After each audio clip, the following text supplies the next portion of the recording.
Happy Easter sa lahat. Sa ngayon, nandito po kami sa Pantalan, dito sa bayan ng Ibahay, kung saan pumunta kami rito para maligo. Pero sa pagdating ko dito sa lugar, nakita ko mayroong tila naghahanda para sa isang karera o isang paligsahan ng karera ng mga bangka. Kaya't tumutok ang inyong lingkod at talagang nagantabay tayo rito para panoorin ang kaganapan na ito.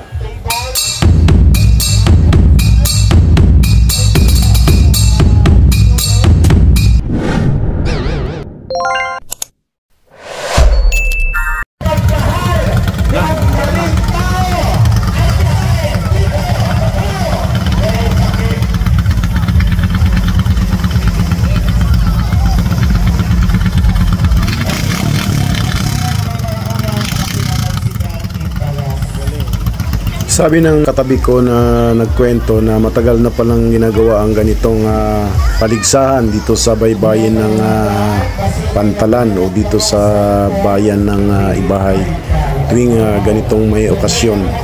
So at hindi lang Ibayhano ng talagang sumasali sa paligsahan na ito. Maging ang karatig bayan ng Malay ay nandito ngayon at nag-participate sa gagawing karirahan ng mga bangka na ito. So sundan nyo po at panoorin ang video na ito hanggang dulo para makita nyo ang exciting na laban na kung saan ay nagtatagisan sila na makikita nyo doon sa bandang gitna ng karagatan.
First time kong nanood nito dito sa Pantalan, dito mismo sa bayan ng Ibahay. Alam ko taon-taon yata nila yung ginagawa itong palaro na ito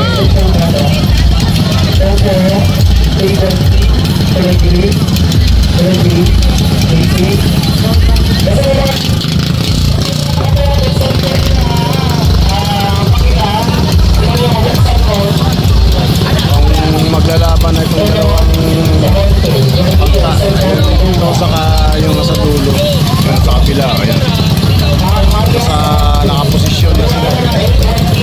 So inaantay na lang yung go signal.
Inyo pong makikita ang napakaraming manunood dito sa bandang likurang bahagi ng inyong lingkod.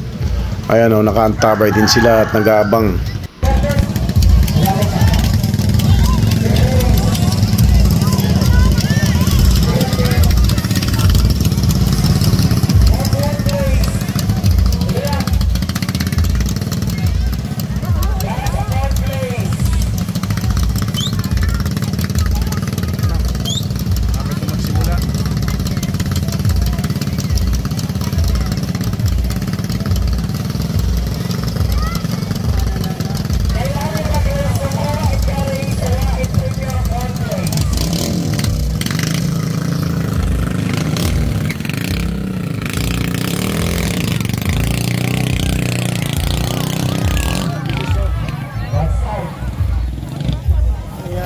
Yung unang race na ating naabutan, tila hindi tumakbo yung kalaban kasi parang namatay yung makina nung isa, kaya parang hindi ko alam kung ano ang resulta nito. Siguro panalo dito yung tumuloy yung takbo, kaya nakita niya na hindi na umaandar yung kalaban, kaya bumalik na lang.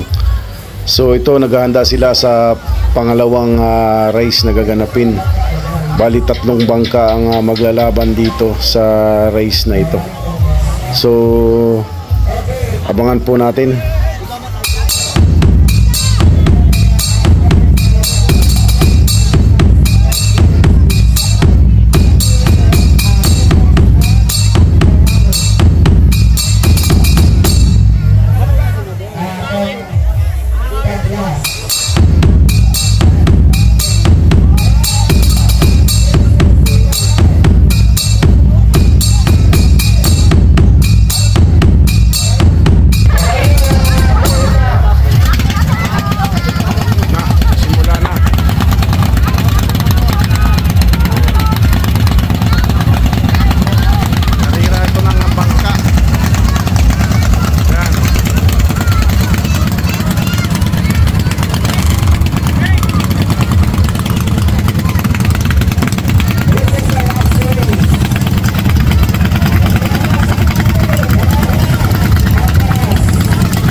Dalawa yung ano, hindi ko alam kung anong